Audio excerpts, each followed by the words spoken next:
السلام علیکم۔ کشمیری رائٹرز کے ناول ہاں تو ہے کی کس نمبر 3 میں آپ کا خوش آمدید کہتی ہوں۔ سب ڈائننگ ٹیبل پر بیٹھ کر کھانا کھا رہے ہوتے ہیں اور ہادی مسلسل ہیزل سے باتوں میں مصروف ہوتا ہے۔ پتہ نہیں کہاں کہاں کے قصے سنا رہا ہوتا ہے اور ہیزل بھی مسکرا کر اس کی ساری باتیں سنتی ہے۔ تو پھر کیسا لگا ہیزل آپی آپ کو مما کے ہاتھ کا کھانا؟ ہے نا جادو ہماری مما کے ہاتھ میں؟ ہاں بہت مزے کا کھانا بناتی ہیں آپ چچی، یہ سب بہت ٹیسٹی ہے، وہ کچھ ہچکچاتے ہوئے بتاتی ہے۔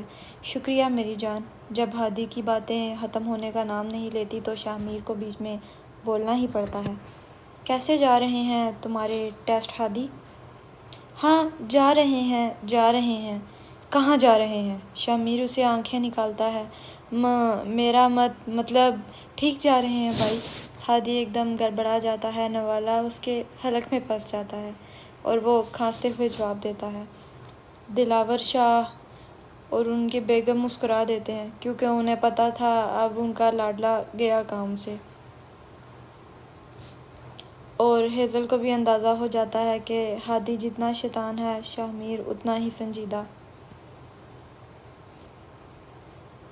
وہ تو میں پتہ لگا ہی لوں گا کہ کتنے ٹھیک جا رہے ہیں۔ شاہ میر ہادی کو گھورتے ہوئے بولتا ہے۔ کھانا ختم کرو اور اس کے بعد لان میں کتابیں لے کر آؤ۔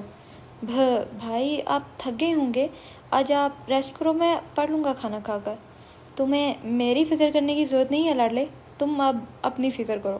جس پر ہادی ٹیڑے میرے منہ بناتا ہے، جلدی کھانا ختم کرتا ہے۔ ہادی کو پتہ تھا اب اسے کوئی نہیں بچا سکتا۔ دانی کاکا۔ جی چھوٹے شاہ۔ شاہ میر سب ملازمین چھوٹے شاہ بلاتے ہیں۔ ایک کپ کافی کا بنوا کر لان میں دے جائیں۔ جی چھوٹے شاہ، ابھی لایا۔ Thank you for such a tasty dinner. Shah Mir اپنی ماں کے سر پر پیار دے کر باہر چلا جاتا ہے اور ہادی بھی اپنی کتابیں لینے روم میں چلا جاتا ہے۔ ہیزل بیٹا اور لو نا۔ نہیں چچی بس بہت کھا لیا ہے، ہیزل مسکرا کر کہتی ہے۔ ٹھیک ہے گڑیا، پھر آپ جا کر سو جاؤ، تھک گئی ہوگی نا، پھر کل آپ کی دونوں پھپھو بھی ملنے آئیں گی۔ جی چاچو۔ Good night both of you. Good night بچے۔ ہیزل کی ایک دم آنکھ کھل جاتی ہے، وہ ڈر جاتی ہے خواب سے۔ وہ کھڑکی سے باہر دیکھتی ہے جہاں ابھی ہلکی ہلکی روشنی نظر آ رہی تھی، مگر سما رات کا ہی تھا۔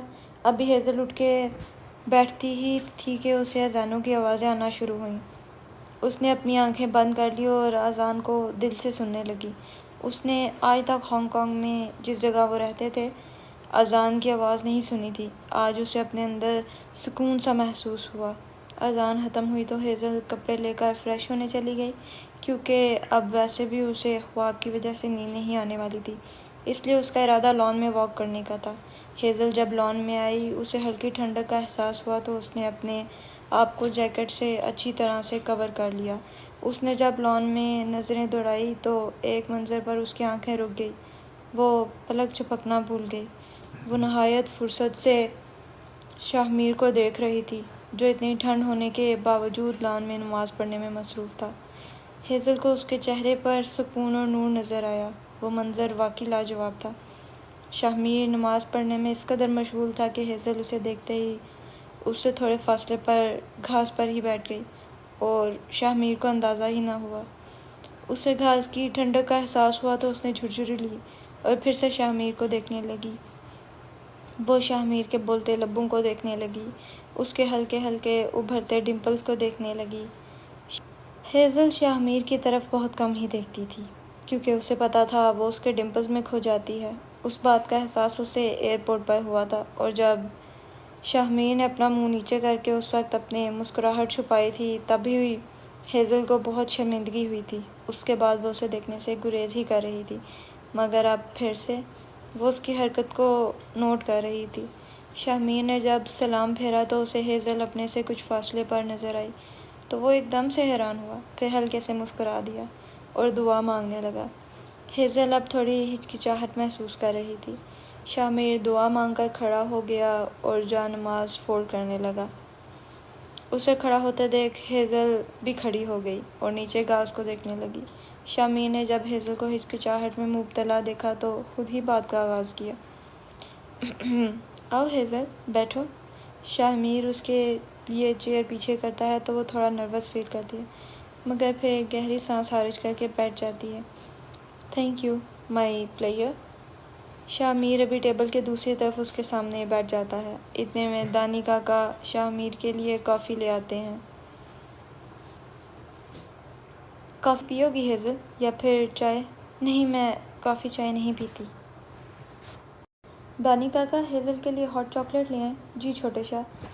اتنی صبح آنکھ کیسے کھل گئی؟ مجھے لگا دوپہر سے پہلے نہیں اٹھو گی۔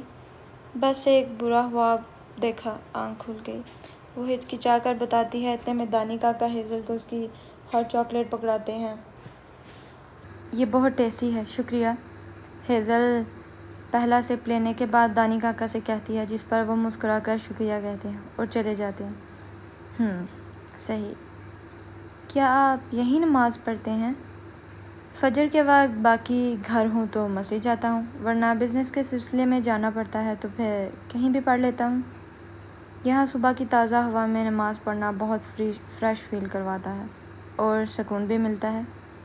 دانی کاکا: جی چھوٹے شاہ، کیا ہادی نماز کے لیے اٹھ گیا؟ نہیں چھوٹے شاہ، وہ ابھی نہیں اٹھے۔ اسے اٹھائیں اور بولیں نماز پڑھنے نہیں اٹھا تو پورے پانی کا جگ پھینکنا اس کے اوپر، اپنے آپ اٹھے گا۔ جی چھوٹے شاہ۔ تم نے نماز نہیں پڑھنی کیا ہیزل؟ شاہ میر پوچھتا ہے تو وہ حیران ہو کر اسے دیکھتی ہے، پھر اپنا منہ نیچے کر لیتی ہے۔ مجھے نماز پڑھنی نہیں آتی۔ ایک آنسو ہیزل کی آنکھ سے نکلتا ہے، اسے بہت شرمندگی اور دکھ محسوس ہوتا ہے۔ اوہ، اس میں رونے کی کیا بات ہے؟ وہ ہیزل کے آنسو دیکھ کر بے چین ہو جاتا ہے۔ کیا تم نماز پڑھنا چاہتی ہو؟ جس پر ہیزل اس کی طرف دیکھ کر سر ہلاتی ہے۔ یہ تو بہت اچھی بات ہے نا، تو ماما سے بولو وہ تمہیں نماز پڑھنا سکھائیں گی۔ میری بے سکونی بھی نماز پڑھنے سے کم ہو جائے گی کیا؟ ہاں بالکل، تمہیں بہت سکون ملے گا۔ ماما سے جائے نماز و قرآن لے لینا، ان کے پاس ایکسٹرا ہوں گے اور وہ تمہیں سکھا بھی دیں گی۔ اور رات کو آیت الکرسی پڑھ کر سویا کرو، برا خواب نہیں آئے گا۔ جی ٹھیک ہے۔ ماں! اتنے میں انہیں ہادی کے چیخنے کی آواز آتی ہے تو ہیزل ایک دم سے گھبرا جاتی ہے۔ پھر وہ سامنے بیٹھے شاہ میر کو دیکھتی ہے جس نے دانی کاکا کو ہادی کو اٹھانے کا بولا تھا۔ لو، ہادی بھی اٹھ گیا۔ تم ماما کے پاس چلی جاؤ، وہ اپنے روم میں نماز پڑھ رہی ہوں گی۔ جی۔ ہیزل جلدی سے نگہت بیگم کے پاس چلی جاتی ہے۔ نگہت بیگم اسے قرآن اور جائے نماز دیتی ہیں اور سارا طریقہ بھی بتاتی ہیں۔ اس کے بعد ہیزل فجر ادا کرتی ہے، اسے اچھا محسوس ہوتا ہے۔ اس کے بعد وہ ان کے ساتھ کچن میں چلی جاتی ہے اور انہیں ناشتہ بناتے ہوئے دیکھتی ہے۔ ناشتہ کر کے ہادی یونیورسٹی اور شاہ میر ضروری کام سے اسلام آباد چلا جاتا ہے۔ ہیزل کو نگہت بیگم اپنے کمرے میں لے آتی ہیں اور اسے کچھ کپڑے دیتی ہیں۔ ہیزل بیٹا، یہ کپڑے میں تمہارے لیے لائی ہوں اور اس کے ساتھ میچنگ جوتے بھی، امید ہے تمہیں پسند آئیں گے۔